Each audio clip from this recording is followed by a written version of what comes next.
Evangelho de Mateus, capítulo 4.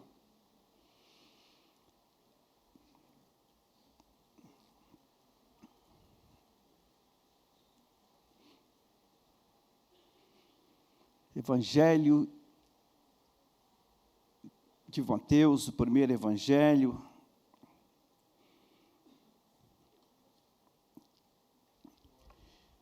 Saudá-la, bem-vindo, bem-vinda. Jorge, senta mais para frente, tu é obreiro, Jorge. Glória a Deus. Capítulo 4, versículo de número 23. Jesus percorria toda a Galileia, ensinando nas sinagogas, pregando o evangelho do reino e curando todo tipo de doenças e enfermidades entre o povo. E a sua fama correu por toda a Síria, rompeu fronteiras. Trouxeram-lhe, então, todos os doentes, todos, acometidos de várias enfermidades e tormentos, endemoniados, epiléticos, paralíticos, e ele os curou. E da Galileia, de Decápolis, de Jerusalém, da Judéia e do outro lado do Jordão, numerosas multidões o seguiam.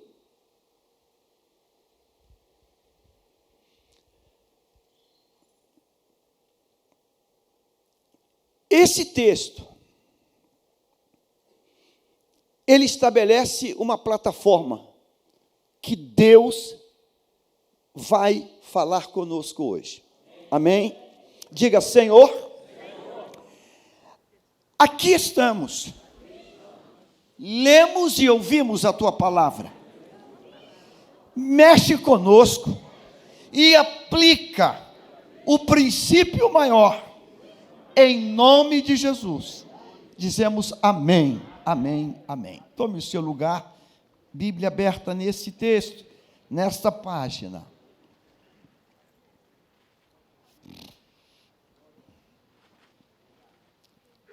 Interessante como nós olhamos o mundo e como Deus nos olha.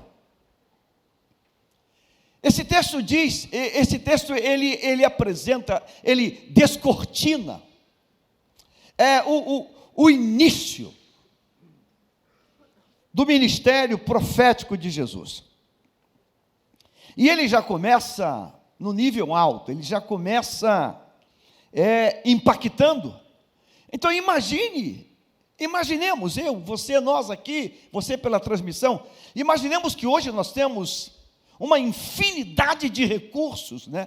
Recursos tecnológicos, recursos das mídias. Nós temos algo assim, muito volumoso de ferramentas que a gente agrega e para ampliar, né, a extensão do que nós estamos falando, pregando, cantando, propondo. Eu estou com o microfone sem fio, a gente está sendo aqui transmitido pela internet, estamos indo longe. Essa semana falei com, não sei se já está conosco, um pastor do Japão, eu não conheço, nunca vi, mas nos conhece e fala detalhe de mensagens, acompanha os cultos aqui da igreja, e já tem até um convite, e já até pediu para colocar em oração ADB Japão, amém, vamos lá, então isso vai longe, Jesus começa o seu ministério, ele não tem microfone sem fio, ele não tem internet, ele não tem smartphone, não tem mídias sociais, ele não tem nada, mas o começo dele é impactante, é alguma coisa que não tem como, para aquele tempo, nada hoje se compara a isso aí. Ele consegue ser viralizar no início dele. O texto diz que ele percorria toda a Galileia, toda. Ora, ele não tem carro, não tem cavalo, não tem moto, não tem nenhuma ferramenta de locomoção. Ele percorre andando, ele percorre andando.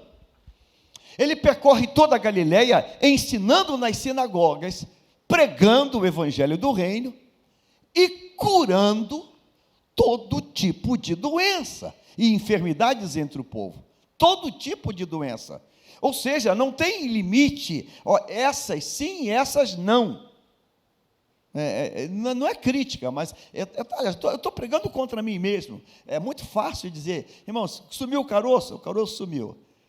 Sumir caroço, parecer dente de ouro, sei lá, umas coisas assim. Mas todo tipo de doença, eu estou falando de coisa gravíssimo, né? Gravíssima, coisa séria.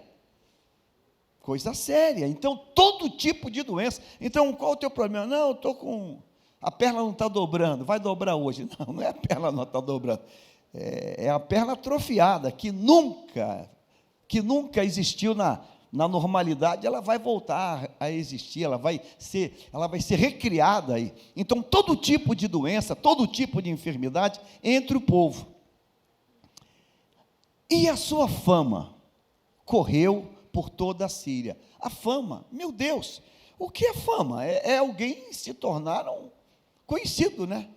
Uma figura pública. Então, Jesus, no estalar de dedos, ele se torna uma figura pública, sem nenhuma ferramenta, é uma explosão nuclear, bum! Ele se tornou famoso, ele ficou conhecido em toda a Síria, em toda aquela região ali.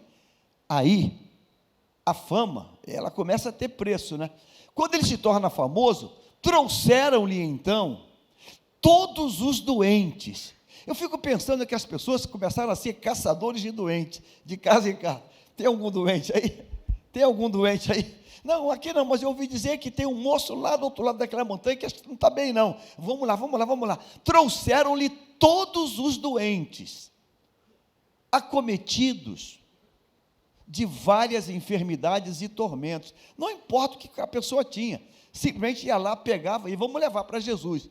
Aí diz o texto aqui, Mateus vai falar, volta o 24, todo tipo de tormentos, endemoniados, é uma doença, não é patologia, não é uma patologia, é uma doença espiritual, é uma possessão, pessoas estão possuídas por entidades, por demônio.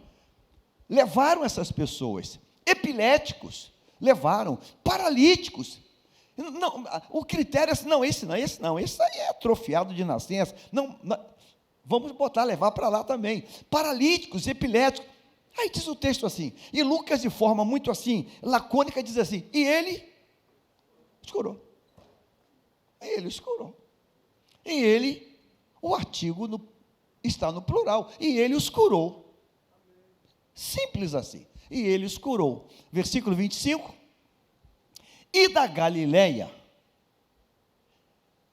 de Decápolis, de Jerusalém, da Judéia, e do outro lado do Jordão, numerosas multidões o seguiam. De repente, ele se torna um personagem público, inquestionável, porque tudo que as pessoas trouxeram até ele foi o braço divino que produziu uma mudança. Então, até aqui não há ninguém que diga, não, essa pessoa aqui não foi, não alcançou, ou quase foi. Não, ela não foi completo, não, todos. Ele agora é uma pessoa que tem um conceito acima de que ninguém jamais conheceu. Ninguém, a gente não consegue entender a dimensão disso aí, proporcionalmente à população da época e a nós hoje aqui. Então não tem como pensar isso. Isso é muito além, se você parar para pensar, isso vai fundir a cabeça, porque não tem nenhum meio de comunicação ele, não existe. Então tudo isso foi o boca a boca, foi o multiplicar boca a boca, de pessoas que foram curadas, que falaram com outro, que falou com outro, que falou com outro, e que contagiou todo mundo. Quando isso está em pleno vigor, famoso, conhecido, personagem, entra o capítulo 5, e é ele que nós vamos pregar nesta noite. Capítulo 5 de Mateus, Evangelho de Jesus, a história de Jesus, na percepção desse historiador, desse amado. E diz assim: ao ver as multidões,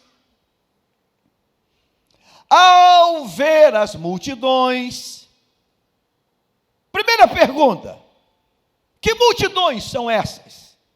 As multidões de todos os lugares que nós falamos no versículo anterior, de todo aquele mundo daquele tempo, as multidões que conseguem chegar aonde ele está. É claro, quem está do outro lado não conseguiria, pela distância, mas as multidões que estão naquele circuito, naquele círculo abrangente, que o impacto do boca a boca foi até lá.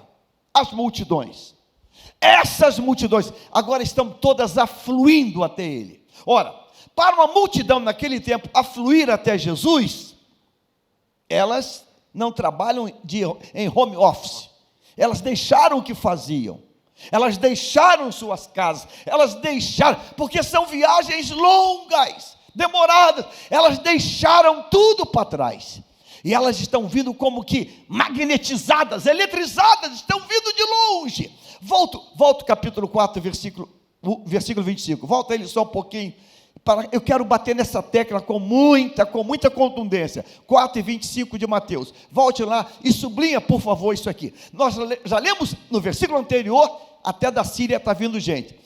Grifa isso aí: Galileia, Decápolis, Jerusalém, Judeia e do outro lado do Jordão. Observe a abrangência que esse negócio pegou. Não tem microfone, não tem celular, não tem internet, não tem Face, não tem nada, ele não tem rádio, ele não tem nada, mas a coisa explodiu, incendiou. Grifa, sublinha, só sublinhar: Galileia, Decápolis, Jerusalém. O Josué foi embora da igreja? Cadê o Josué? Vê se alguém acha o Josué para o computador. Galileia, Decápolis, Jerusalém, Judeia, Jordão. Multidões. Presta atenção, fica ligado. Capítulo 5. Ao ver as multidões, captou? Que multidões que ele está vendo? Essa massa humana, de tudo que é região, de tudo que é lugar, de tudo que é direção. Ele está vendo essa massa humana que está vindo em direção para ele, e ele é unanimidade, ele é famoso, ele é uma pessoa que magnetizou multidões de lugares diferentes, de cidades distintas e além fronteira. Quando ele olha essas multidões, o artigo multidões, quando ele olha essas multidões, diz o texto, ele olha as multidões e ele toma uma decisão. Jesus subiu ao monte,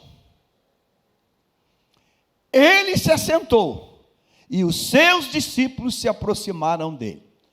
Quando ele olha essas multidões, olha, momentos atrás, né, um tempo atrás, ele estava curando, expulsando o demônio, tocando, ele estava curando, as pessoas curando, e gente pulando, gente celebrando, mas agora ele mudou o disco. Ele olha as multidões, ele contempla que tem aquele monte ali, e ele não vai na direção das multidões. Ele faz um caminho contrário. Ele começa a subir o monte, e esse ato de subir o monte, ele converte toda a direção de todo mundo na direção do monte. Ele sobe, sobe, sobe, e ele se assenta. E quando ele se assenta, os discípulos, aquele grupo que ele já havia escolhido no capítulo 4 anterior, lendo, você vai ver, aproxima-se dele. Diz o texto agora, versículo 2. Então, ele passou a ensiná-los. Até aqui é milagres, prodígios, maravilhas, é gente pulando, celebrando, porque o demônio saiu, o capeta saiu, o paralítico está pulando, está andando, o deficiente visual está vendo, o mudo está falando, o surdo está ouvindo. É uma celebração, é uma apoteose de milagres. Mas agora ele senta, e quando ele senta, ele está dando uma mensagem subliminar. Ele está dizendo para toda aquela multidão: acalma, aquieta, me contemple, veja como eu estou. E repete aí, senta também, acalma. E ele começa a ensinar.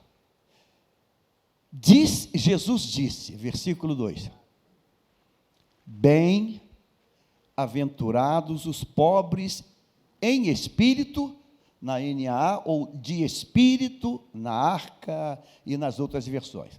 O sentido é o mesmo. Bem-aventurado, bota a Arca ou bota a Ara. Bem-aventurados os pobres de espírito, porque deles é o reino dos céus.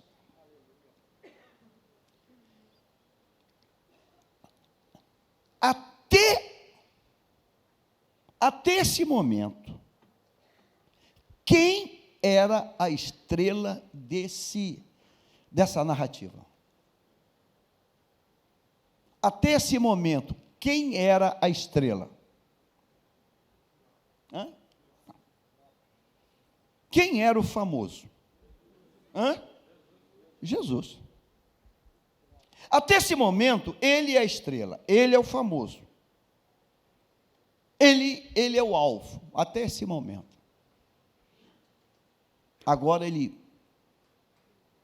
pega todo mundo, e num ato dele, ele consegue paralisar aquelas multidões que se movimentavam, porque ele senta, e quando ele senta, ele está dando uma mensagem para todo mundo ali: eu não estou andando, então tu pode parar, eu sentei, fique tranquilo, eu estou no monte, no lugar alto, então agora você pode aquietar aí, tranquilo, não precisa, não, eu estou sentado, então eu estou dando uma mensagem, eu não estou em movimento mais, eu não estou indo nem para a direita, nem para a esquerda, eu estou parado, eu sentei. Então, todo mundo entende que agora acabou o movimento, agora todos estão parados, sentados, e ele começa a pregar a primeira grande e maior mensagem dele. A primeira grande aula, a aula magna, a aula mais importante que ele deu. E a primeira grande aula dele, a mais importante. Veja, ele vem num momento de milagres, maravilhas, milagres, maravilhas, milagres, maravilhas.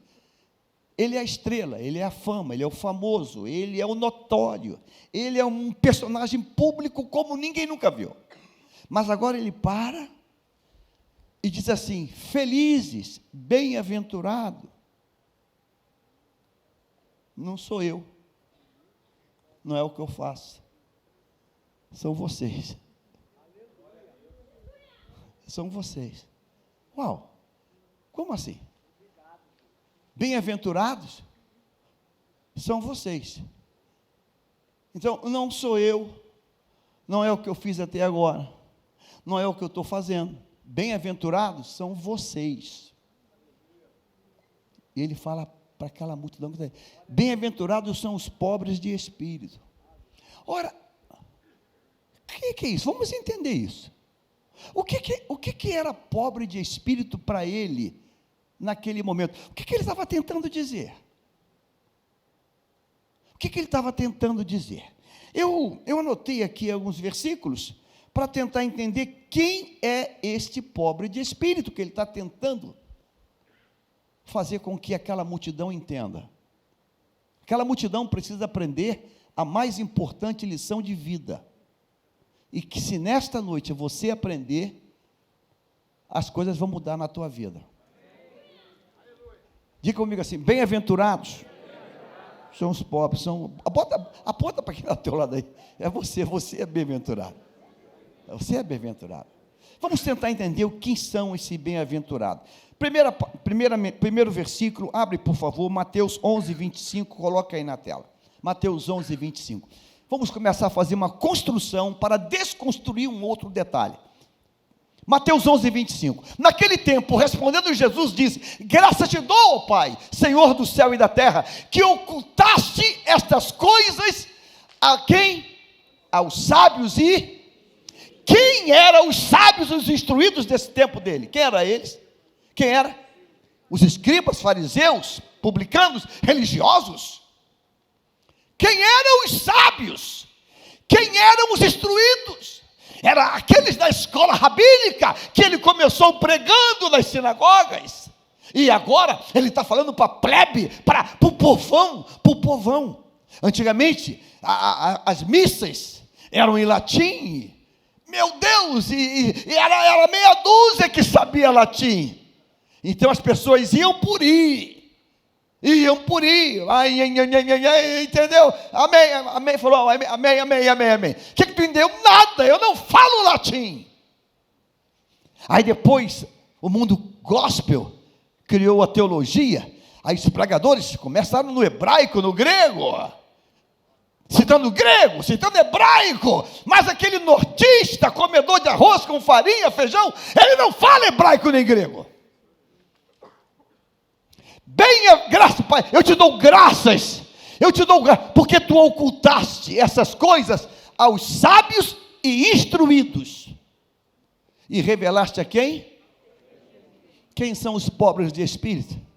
É aqueles que conseguiram sair lá da onde vivem, e vieram, não para ver um rabino, não para ver um mestre da lei, mas para ver um nazareno que está trazendo uma palavra nova. Pobres de espírito, ele está dando o primeiro toque. Quem são eles? São aqueles pequeninos, que na pequenez estão abertos a aprender. Mateus 18, capítulo 18, versículo 1 ao 3. Primeiro ponto que eu falei, pequeninos. Quem são eles? 18, naquela mesma hora, chegaram os discípulos aos pés de Jesus, dizendo, chegaram quem? Os discípulos.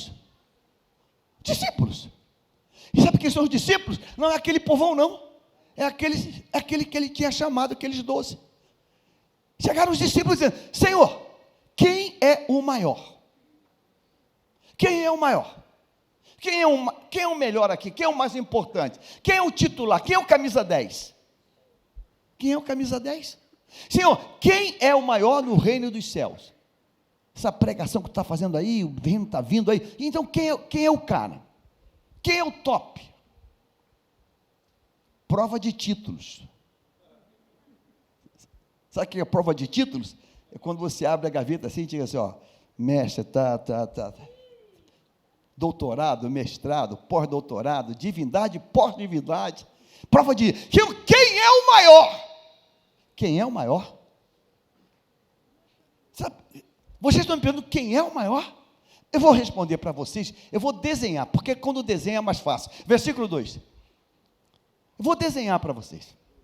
É pena que não tem aqui para desenhar igual. Ele olhou assim, tem? Cadê? Vem cá, Enzo, acorda ele, está dormindo. Acorda ele. Acordou, não sabe de nada, acordou, sério mesmo. Fala assim, quem é o maior? Fala, quem é o maior? Ele acordou agora, que está até sem rumo. Ele pega assim, uma criança, Ninguém entendeu nada. Senhor, quem é o maior? Gente já com anel, com diploma, um monte de diploma debaixo do braço, mestrado, grego, hebraico, Senhor, quem é o maior? Ele pega uma criança. Versículo 2. O que está acontecendo lá? E Jesus, chamando uma criança, pôs no meio deles. A criança não tem idade para a escola rabínica ainda. A criança ainda não domina a lei, não domina nada. É uma criança, é um bebê. E chamando a criança, pôs no meio deles. Eu fico pensando aqueles sabichões olhando assim. Eu não entendi nada, entendeu? Não entendi nada. Isso mal sabe se cuidar ainda. Cheio de títulos. Olhou para... Pôs no meio uma criança deles, versículo 3, e disse: em verdade vos digo, que se não vos converterdes, e não vos fizerdes como crianças, de modo algum vocês vão entrar no reino dos céus.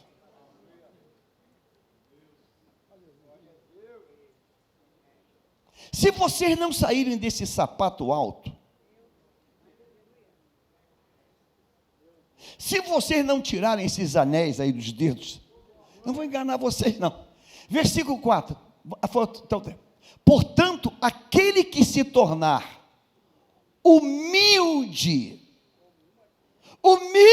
como esta criança, esse é o maior no reino dos céus. Você lembra? Senhor, quem é o maior? E quem pergunta quem é o maior, tem prova de título. Quem pergunta quem é maior, está cheio de diploma. Quem pergunta quem é maior, quer mostrar o conhecimento que tem. Quem pergunta quem é o maior, ele quer provar por A mais B, que ele conhece, tem tudo ali na mente dele decorado, porque ele já tem já decorou aquilo tudo, ele sabe quem é o maior. Quem é o maior? Jesus inverte. Eu vou mostrar a você quem é o maior. É quem nunca nem entrou na escola. Esse é o maior. Então, quando ele depois de famoso, ele pega aquelas multidões, ele dá a aula mais importante, que nós temos faltado essa aula. Temos faltado essa aula. Está todo mundo ali, e todo mundo tem aqui o quê? Tem um histórico de quê? De milagres, de cura, de demônio que saiu, de epilético que saiu, de paralítico. Uau! Caramba, o que ele vai fazer agora? Talvez até conjectura. Ele vai fazer assim, bum, o céu vai abrir. Bum, vai descer uma coluna de fogo. Bum, vai vir uma nuvem magnética. O que ele vai fazer? Vai vir, um colega meu, um pregador, Deus manda um fogo líquido. Vai vir uma coisa assim. Vai vir uma coisa assim. Ele vira, bem-aventurados são os pobres de espírito. Felizes são vocês. Não, mas eu queria uma coisa, eu queria que um cometa, queria uma coisa assim, hollywoodiana.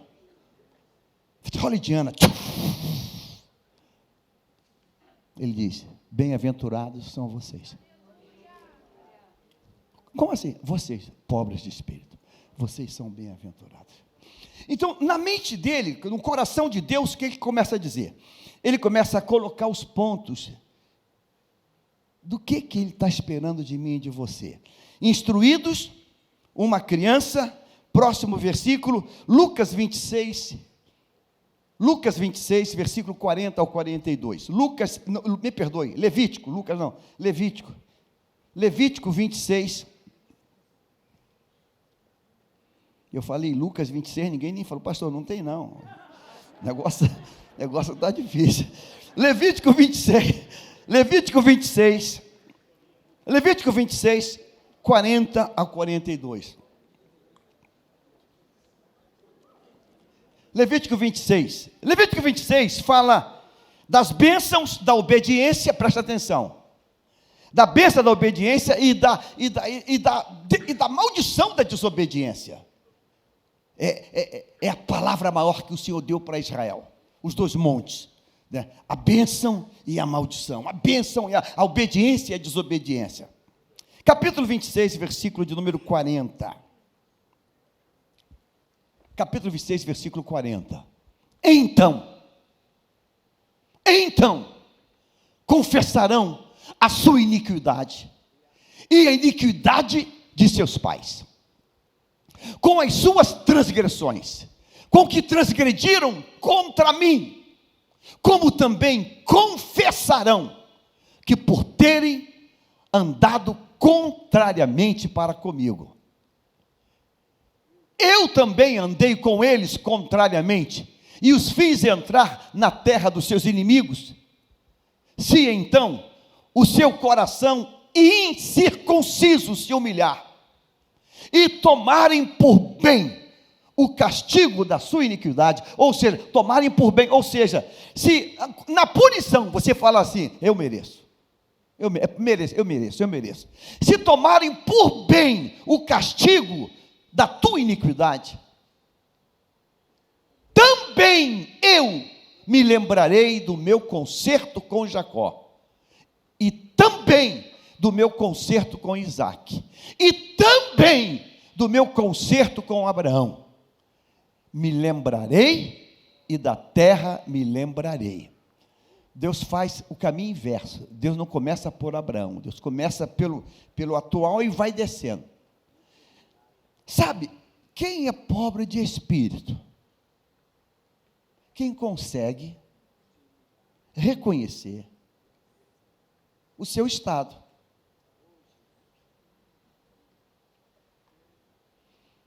Esse texto veio ao coração hoje, num atendimento que fiz, e alguém disse assim, eu falando, não, pode dá uma chance. Não sei se está acompanhando.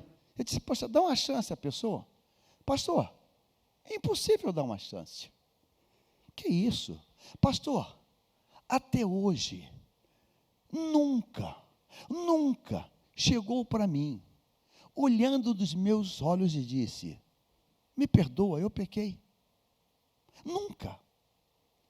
Pastor, toda vez que vem com discurso, argumento, discursos esfarrapados, argumento esfarrapado, quase que dizendo assim, poxa, mas a culpa não foi minha, né? Tipo assim, a culpa é tua, né? Eu disse, é o síndrome de Adão no Éden. É o síndrome, é a síndrome. Adão, Senhor, a mulher que tu me deste. Tu não pensa não? Estava tudo bem. Vou dar uma mulher para ele. Agora segura. A mulher que tu me deste. Se tu não tivesse me dado a Eva, estava de boa. Eu nunca ia pegar esse fruto, né? Tolinho. Quem é pobre de espírito é quem, Deus está falando assim, olha, se você, volta o 40, olha que coisa, então confessarão a sua iniquidade. Você vai confessar a iniquidade dos teus pais, a tua e a dos teus pais, não bota a culpa dos pais não, confessa a tua e a dos teus pais, e as tuas transgressões, com que transgrediram contra mim, como também confessarão, que por terem andado contrariamente comigo. Você andou brigado comigo, confessa isso. Quem é pobre de espírito? Quem? É quem consegue, diante da grandeza de Deus, ver a sua insignificância. Irmãos, qual é a virtude que alguém aqui tem para ser hoje? Qual é a virtude? Nenhuma. Só estamos aqui hoje pela graça infinita dele. Graça infinita, meu Deus. Era para ser fulminado, irmãos. Botar a mão aqui e morrer fulminado. Mas a graça dele, O amor que não tem como traduzir. Ele até deixa a gente cear. Ele até deixa. A gente até ceia. Embora Paulo falou, tu sabe que esse negócio aí produz vida e produz um monte de gente com problema. Doente, fraco, que dorme, vai dar ruim para muita gente. Então hoje vai dar ruim e vai dar bem para muita gente. Ou não? Claro que vai. Alguém perguntou, pastor, o que o senhor acha daquela igreja que a gente vai e dá ceia para todo mundo? Eu acho uma coisa só, o pastor é um inconsequente e desmiolado. Só acho isso. O que eu vou achar? Só tem que achar isso. Porque aquele que entrou ali e está ceando, ele é um bobinho. Para ele ganhar aquele pão e aquele vinho ali, e tomar, e ir no mercado, ver a degustação de iogurte e pegar um biscoitinho e comer, para ele não. É dado, a gente recebe. Ele não tem consciência. Ele não foi instruído. Rapaz, não toca isso não, cara. Não faz isso não. Faz isso não, cara. Tu é crente, tu é da lei. Não, rapaz, não faz isso não. Não faça isso. Então, esse culto, antigamente, era com porta fechada. Há alguns anos atrás, a Santa Ceia era porta fechada. E ficava o irmãozinho lá, e todo mundo era consenso. É para quem? Para quem é batizado. Aquilo era pacífico. A gente ia, não, hoje é Santa Ceia. Hoje a gente faz porta aberta, e tem lugar aí que a coisa não foi banalizada não, foi ultra mega banalizada, a coisa perdeu o controle de tudo. Mas essa conta vai chegar. Então Levítico está dizendo para mim e para você, aqui, com todas as letras, que Deus está esperando um posicionamento. Então quem é pobre de espírito? É quem reconhece o seu real estado. Próximo texto, Deuteronômio 8, capítulo 8, versículo 2. Deuteronômio 8, 2. Quem é pobre de espírito? E te lembrarás de todo o caminho pelo qual o Senhor teu Deus te guiou no deserto por esses 40 anos, para te humilhar, para te tentar saber o que estava no teu coração, se guardarias os seus mandamentos ou não. Irmãos, ou talvez a pior coisa que tem hoje na nossa vida é estarmos aqui e nós passamos um apagador de como nós estávamos antes. Aí a gente fica aqui de peito estufado. Irmãos, Deus nos arrancou da lama, do charco, do tremedal. Alguns Deus arrancou da cadeia. Alguns Deus arrancou da sarjeta. Alguns Deus arrancou lá do fundo do inferno. Aí a pessoa vem, aceita Jesus, toma banho, compra um terno, bota uma gravata, estufa o peito.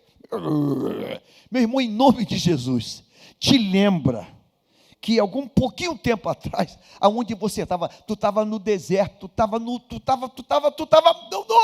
meu irmão, lembra disso. Então, tu lembra e anda pisando em ovos aqui, para não voltar para lá. Anda pisando em ovos. Quando você fala assim, o fulano desviou. A gente fala, desviou. Irmãos, anda pisando em ovos. Você está hoje aqui na igreja, ande pisando em ovos, porque se você descuidar, eu conheci uma amada que Deus arrancou da macumba, lá da feitiçaria, e voltou, veio para a igreja, batizou, ficou um tempo, e depois voltou novamente para lá, porque a gente esquece de onde saiu. O ditado diz assim, gato escaldado tem medo de água fria. Esse ditado é para a gente. Crente escaldado devia ter medo do pecado, ou não? Crente escaldado devia ter medo. Davi falou assim, eu não porei coisa mais dos meus olhos. Meu amigo, eu estou passando longe, estou mudando de calçada, porque eu sei de onde eu vim. Eu estou mudando de calçada, porque eu sei de onde eu vim. Irmãos, alguém que veio das drogas, ele não pode todo dia passar pela boca. E aí, rapaziada? Aí, legal? Aí, turma, legal? Ele não pode, irmãos. E se tem alguém com uma fumacinha perto dele, eu diria, muda de lado, muda de rua, muda para outro canto. Porque senão, pode dar ruim. Já contei aqui o dia que o rapaz veio aqui para dar um testemunho que tinha sido missa lá na Vila do João. Não, pastor, é verdade. Eu falei, não estou crendo. Pastor, eu vou te mostrar. Aí pegou o álbum, cheio de foto. Ganhei, aqui ganhei, aqui ganhei. Eu olhei para ele e falei, tu é louco? Quer um conselho? Vamos tacar fogo nisso agora. Não, mas para mostrar. Falei, mostra. Se eu fosse você, eu tacava fogo nisso. Botava no mar de esquecimento. Porque isso aí vai ser um anzol. Isso vai ser um anzol na tua vida. A gente não esquece, a gente passou por lá e Deus fala, lembra, para nunca mais repetir. A gente esquece. Abre e fecha o parênteses, rápido. Por que esse ataque agora? Porque Israel simplesmente se esqueceu de 50 anos atrás. A gente esquece. E quando a gente esquece, a gente baixa a guarda. Quando a gente esquece, a gente fica displicente. Quando a gente esquece, a gente fica à vontade. Aí uma festa, juntinho da fronteira, juntinho do muro, no alcance de uma investida. Muita música, muito êxtase, a gente esquece. Eu vi um depoimento de um judeu que foi, mas eu falei, cara, esse cara tem um quê de crente. Quando ele foi, irmão, essa festa, para você ter ideia, ela foi avisada pelo aplicativo, avisada 1 hora antes. Sabia disso? 1 hora antes. Todo mundo que estava inscrito não sabia onde ia acontecer ela. 1 hora antes, recebeu a mensagem do local. Quando ele recebeu, ele falou assim, cara, está muito perto da cerca. Ah, não vou não. Mas a turminha dele, pô, cara, até passa. Todo mundo lá já serviu o quartel. Todo mundo lá tem experiência. Rapaz, que isso, não tem nada a ver, cara. O que pode acontecer? Não vou não. A turma, ele foi. Ele foi, mas tá, bota na internet. Mas ele ficou ligado. Ele falou, na primeira explosão, bum, ele falou assim, vou embora. Ele deixou a mochila, deixou tudo que ele tinha. Falou, vou embora agora. Não, que isso, cara? Vou embora agora. Ele correu para o carro. Como ele deixou tudo e correu, os colegas foram com ele. Não foram todos não, até o carro. Pegou o carro e já saiu doido dali. E daqui a pouco a coisa veio, um bum, 2 bum, 3 bum, e o pau quebrou geral. Levou tiro no carro. Ele falou assim, eu cheguei que eu ia morrer. Eu achei, eu não tinha, vou morrer. Fomos cercados, nos cercaram, crivaram de bala o carro. Mas lá atrás ele falou assim, muito perto da cerca. Não vou não.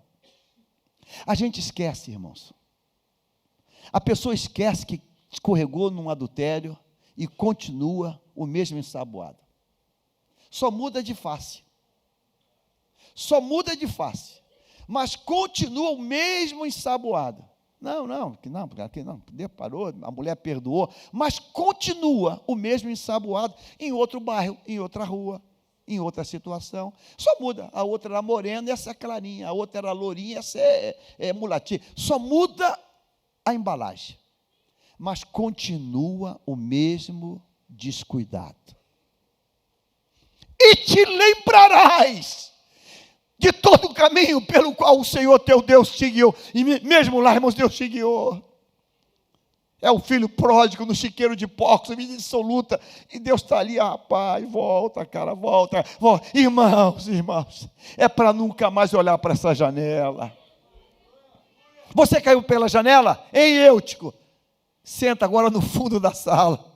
No lado oposto da janela, pelo amor de Deus. Vai para o lado oposto. Irmãos, fica com pânico de janela.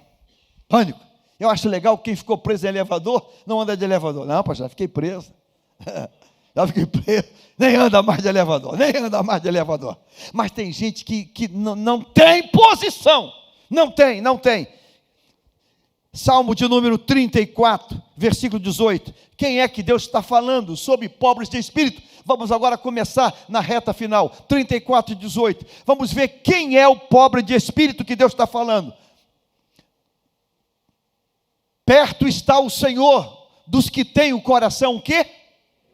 Quebrantado, e salva os contritos de... Aonde foi pregado a mensagem do Sermão do Monte? Onde foi? Vou repetir, vou inverter. Onde não foi? Não foi na sinagoga. Não foi. Não foi diante dos escribas. Não foi no sinédrio. Não foi. Não foi para aquele auditório. Não foi. Não foi para lá. Não foi para eles. Não foi para a escola rabínica. Não foi. A mensagem foi pregada para quem estava ali. Os pobres de espírito.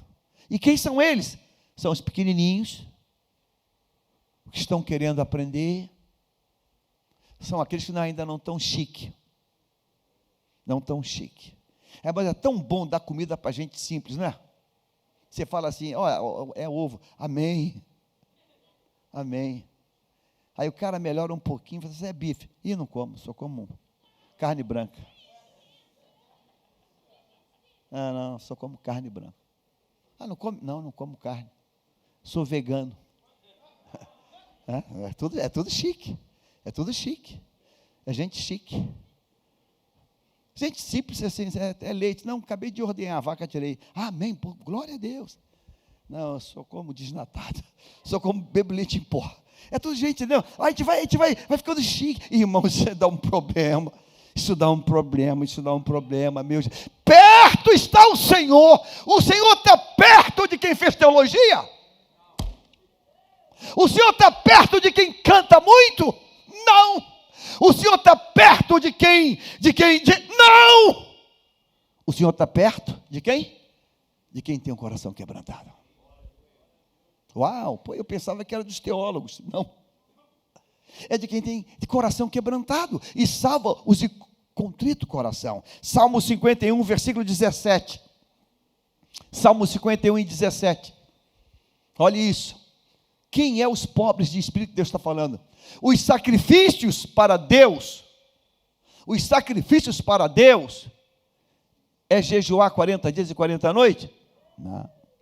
Os sacrifícios para Deus é subir a igreja do bairro aqui de joelho? Não. Os sacrifícios para Deus é o quê? Um espírito quebrantado. Há um coração quebrantado e o contrito, o que tem? Não desprezarás. Hoje a gente está fazendo o caminho contrário. 3 dias de festa, 3 pregadores. Aí um fala assim, ué, mas por que eu não vou fazer o encerramento? Não, porque tu prega na quinta. Não, me bota no domingo. Botar no domingo.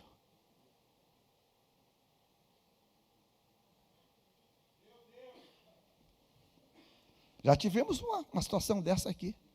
Fizemos o cartaz, botamos, e estava até o coitadinho do Jodson, que na época era diácono. Alguém vai assim, ué, vai botar o diácono no encerramento? E eu? Foi eu. Não, porque foi só a logística. Não, mas e o critério? E você tem que ouvir, louva a Deus, porque tu não é surdo. Deus, te louvo pela audição. Por glória a Deus, eu tenho audição. Eu tenho audição. Né? Porque a pessoa se acha tão importante, que pelo grau de importância, o dia é o encerramento do domingo. Aí você botou lá um rapaz que é um diácono. Não, mas que critério? Quem fez essa agenda aí? Quem montou isso aí? Ainda te acha que você né? Os sacrifícios para Deus são um espírito quebrantado. Um coração quebrantado e contrito, Deus não despreza. Irmãos, o que agrada a Deus O que vai agradar a Deus hoje? E amanhã? E depois? E depois? Hein, irmãos? É você se ver como João se via. Eu? Que isso? Eu não sou digno nem de levar a sandália dele. E tem uma linhagem de sangue ali. Tem um parentesco. Eu não sou. Quem sou eu, cara? Quem sou eu?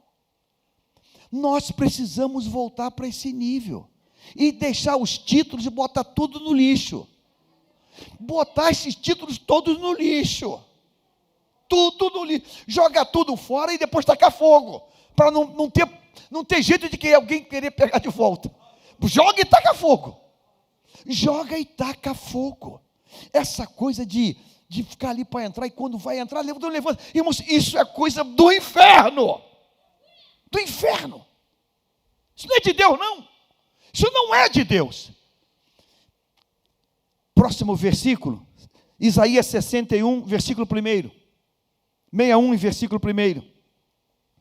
O Espírito do Senhor Jeová está sobre mim, porque o Senhor me ungiu para pregar boas novas aos mansos, enviou-me a restaurar os contritos de coração e proclamar liberdade aos cativos e abertura de prisões aos presos. Ele veio para proclamar, volta ao versículo 2 agora, e apregoar o ano aceitável do Senhor, o dia da vingança do Senhor, e a consolar todos os tristes. Então Deus veio exatamente para esse público que está ali sentado.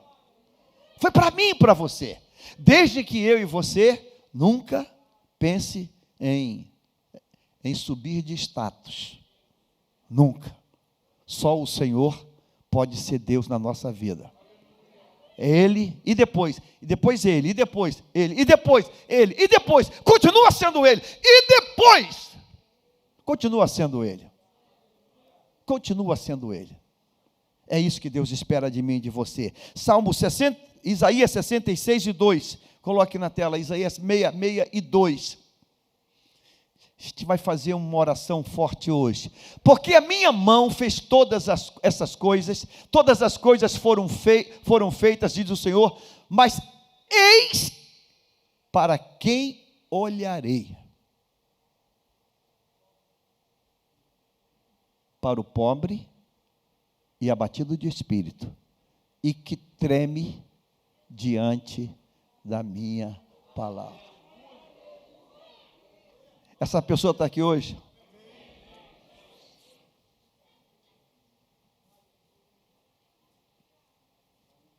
Eu não tenho coragem de ler a Bíblia sem camisa. E toda vez que eu abro esse livro, eu tenho aberto esse livro há muitos anos, eu abro com o mesmo sentimento de pavor e temor. Isso aqui não é um gibi, não é uma revista. Não. Isso não é uma revista. Eu sei que Deus está vivo aqui dentro. Então, eu abro com muito cuidado, com muita atenção. Com muita atenção. E hoje, com os smartphones, eu tenho tido tanta crise nesses últimos tempos, que eu fico pensando, meu Deus, será que a gente não está perdendo esse elo de ligação com os nossos filhos e netos?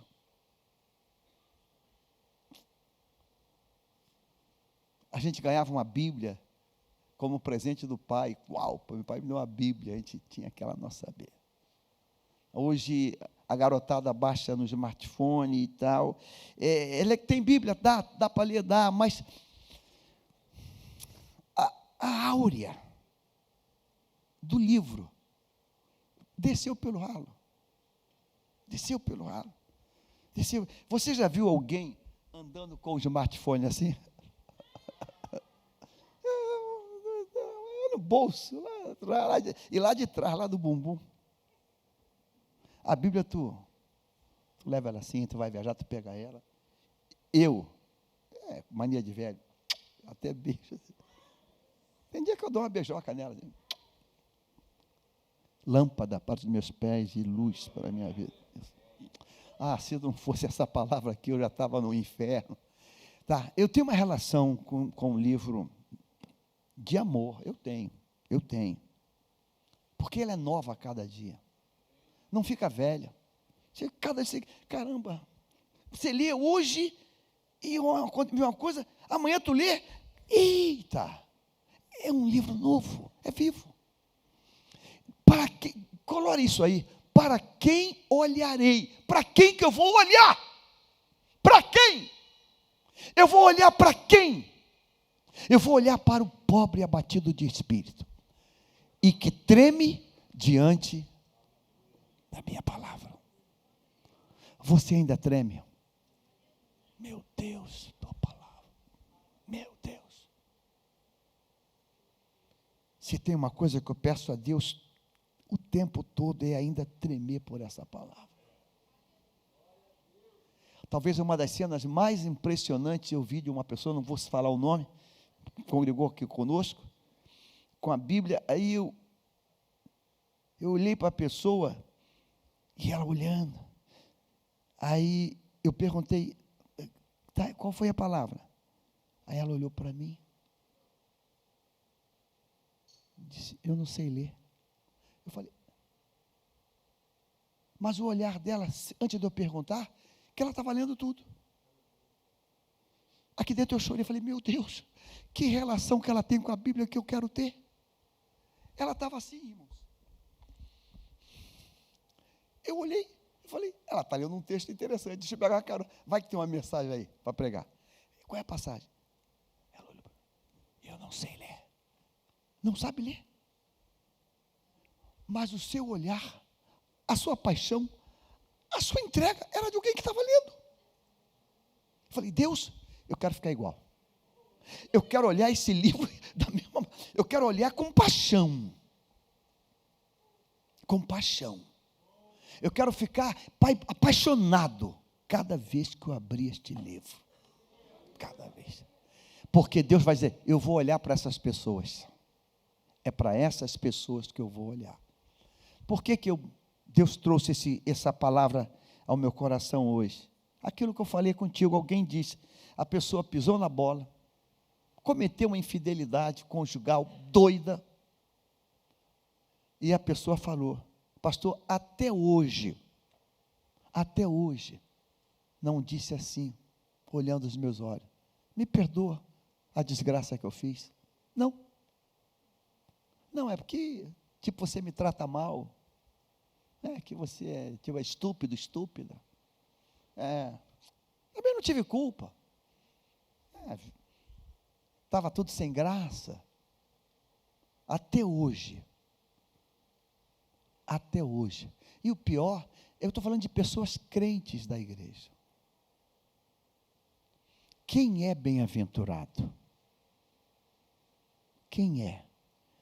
É quem consegue a cada culto entrar aqui ou nas congregações, pequenininho, entra pequenininho, senta pequenininho e diz aqui dentro, fala comigo hoje, Senhor. Quem é bem-aventurado? É essa pessoa. Sabe quem não é bem-aventurado? Vamos abrir Mateus capítulo 5. Já sei. Já sei. Vamos abrir Salmo 23. Caramba, não tem outra passagem não? Já sei tudinho. Quem é pobre de espírito? É quem entra aqui com temor e tremor. Deus, tu não me matou, entrei na tua casa hoje. Fiquei nervoso no trabalho. Pensei besteira. Mas tu me guardou com vida. Entrei aqui, Jesus, vou tomar Santa Ceia agora, Senhor, me purifica, ai de mim, me purifica, Deus. Quem é bem-aventurado? Para a gente orar nesta noite, abra a tua Bíblia em Tiago, capítulo 4, Deus tem uma solução para mim e para você. Tiago, capítulo 4, versículo 1 ao 10, coloque na tela. De onde vêm as guerras e as pelejas entre vós? Porventura não vem disto, a saber, dos vossos deleites, que nos vossos membros guerreiam. A gente bota a culpa no diabo. E se esse capeta safado, miserável, pudesse vir aqui falar, e dizer, ó, a maioria não é minha culpa não, hein? Vocês botam na minha conta, mas ó, alivia aí. De onde vêm as guerras entre vós? Não vem do diabo nem do inferno. As guerras e pelejas entre vós, elas vêm dos vossos membros. Grife essa expressão. Nos vossos membros guerreiam. Vem daí, da carne. A carne que é alimentada, a carne que alimento com filmes, com prostituição, é a carne que eu fico lá, vendo, vem aí as guerras, a gente está dando comida para a carne, e quem dá comida para a carne, ela vai engolir você. Não, pastor, é só um pitbull, mas pastor, é um filhotinho, dorme comigo na minha cama, dá ração para ele, daqui a um pouco ele vai comer você. Pega um leãozinho e bota na tua cama, bota até perfume francês, mas quando esse troço ficar grande, ele vai esquecer que você botou perfume nele, e vai acabar contigo. As guerras e pelejas, elas vêm dos vossos membros. Como assim, pastor? É o desejo da carne, a cobiça dos olhos, a soberba da vida, a vaidade. As pessoas se endividam para mostrar uma vida que quer mostrar que não pode ter, que não pode ter, que não pode ter. Não sei se está me ouvindo aqui. Aqui teve uma pessoa que tinha um carro lindo na época, carro, não era um nacional, mas era um carrão bonito, padrão, depois do Monza, um Vectra, lindo, lindo, lindo, lindo. Ia pregar, pastor, posso levar? E me levava, para baixo e para cima. Andava de Vectra, zero. Um dia some da igreja. Não estou te vendo mais. Pastor. Estava com busca e apreensão, levaram o carro. O carro busca e apreensão. Eu falei, como é que é? Aí a esposa falou, pastor, pagou primeiro, nunca pagou mais nada. Eu falei, meu Deus, eu estava andando com um carro com busca e apreensão. A pessoa vinha, me levava para pregar, eu ia pregar fora, ia de Vectra, abria a porta. Eu falei, cara, como alguém consegue isso? Como alguém consegue isso? Vai botar a culpa no diabo? Vai botar a culpa no diabo? Ele vai fazer, alivia aí, cara.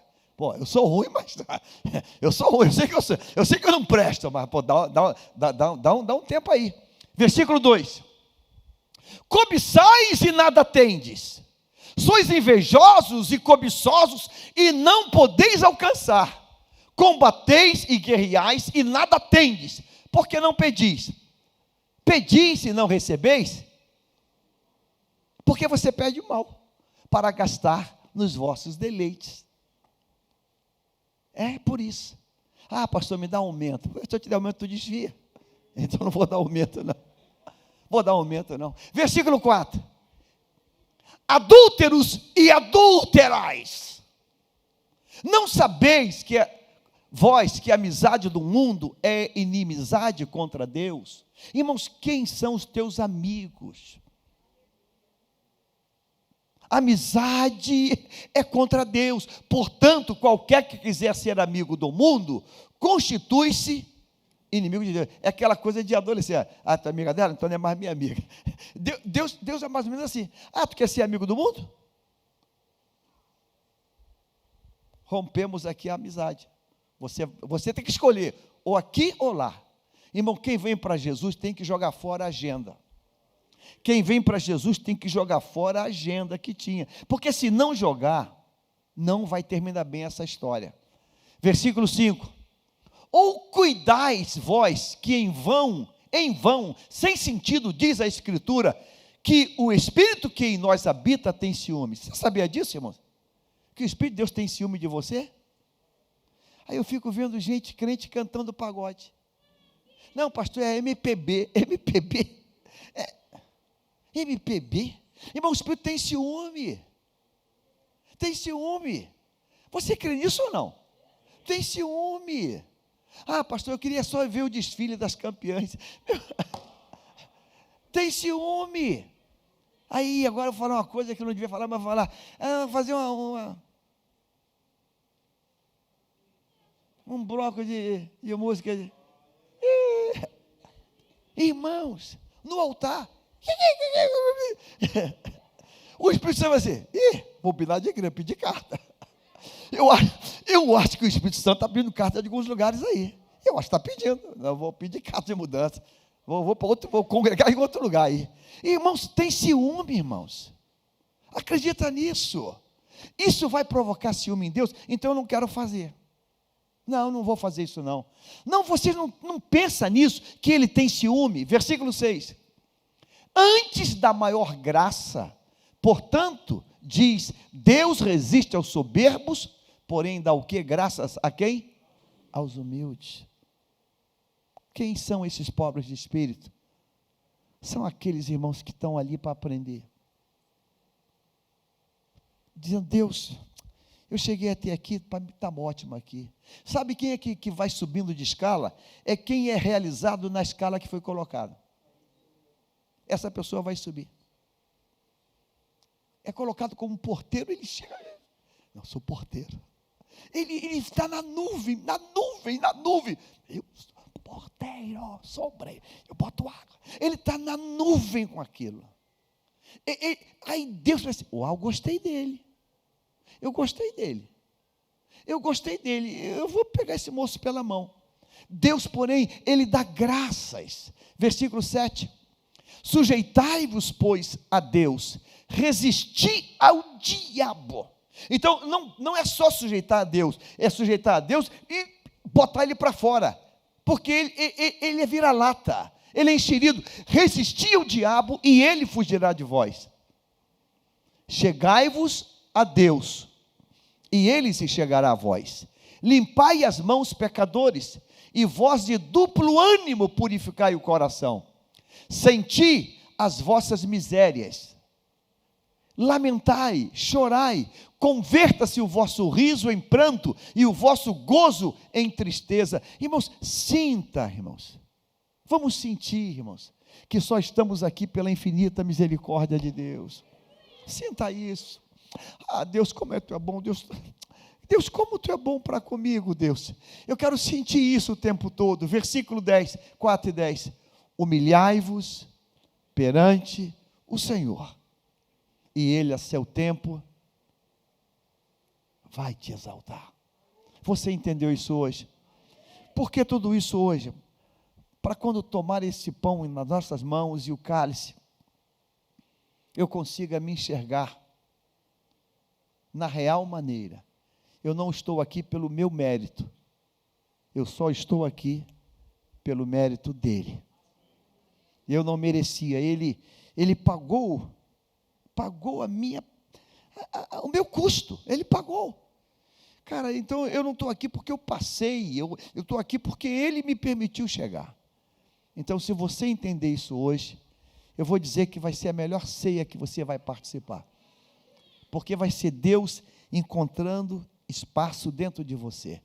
Deus quer ocupar o teu coração. Podemos dizer amém? Vamos nos colocar em pé para fazer a leitura. Convidar aqui o pastor Fábio Daniel, que já está com a Bíblia na mão, fazer a leitura do texto de Paulo falando à igreja em Corinto.